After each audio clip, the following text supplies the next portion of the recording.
Bakit mo naman sinabi na po natin yung batang yan? Eh, di ba, Dado, gusto rin naman natin magkaanak?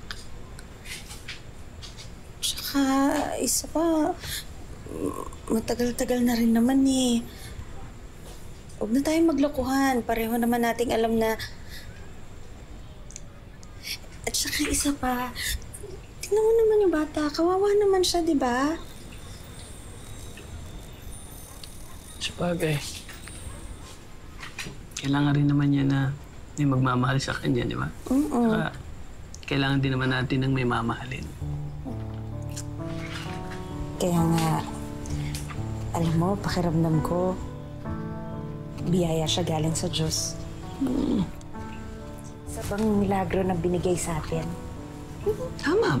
Milagro. Milagro. Okay, ako yun yung pangalan natin sa kanya. Milagros. Diba? Diyos? Oo. Pwede. Bagay naman sa kanya, oh. Pabigat. Kung ayaw nyo ng pabigat, pwede rin na palamunin. Ano ba pumasok sa utak nyo yung dalawa, tagampong kayo ng bata? Ano ka ba naman, Berto? Hindi ito magiging pabigat o kaya palamunin. Bagkus, magiging isa siyang biyaya. Makikita mo. Shhh. Biyaya. Milagros. Jesus. Napakaswerte natin, mahal na sangre. Dahil kahit nandito tayo sa mundo ng mga tao, hindi pa rin tayo pinababayahan ni Bathalang Emre. Dinala niya sa'yo ang 2 taong na to. Dito ka muna sa kanila dahil mas ligtas ka sa piling nila. Pero huwag kayong mag-alala, patuloy pa rin akong maghahanap ng paraan para makabalik tayo sa mundo ng Encantadia. At para mabalik na rin kita sa iyong ina. Dahil sigurado ako, hinahanap-hanap ka na ng iyong ina.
Mila, may kalaro ka ba dyan?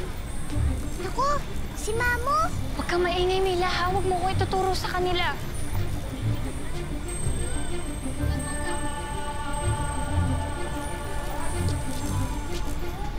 Akala namin may kausap ka. Sino ba kalaro mo dito?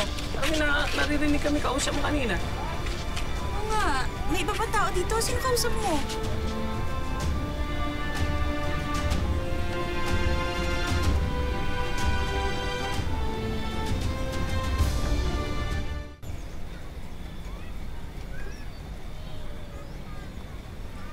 Wala naman po akong ibang taong kausap po dito, ah. Okay, kanina kasi, di ba? No, sige, di bali na, okay na. Magbihis ka na at may pupuntahan tayo. Bakit po, Papo? Saan po tayo pupunta? Mila, magsisimba tayo. Kaya halika na, magbibihis pa tayo, maliligo ka pa. Sandali lang po, susunod na po ako. May kukunin lang po ako. Ay siya, sige, bilisan mo ha. Okay, tara. O sige, handa ko yung damit mo ha.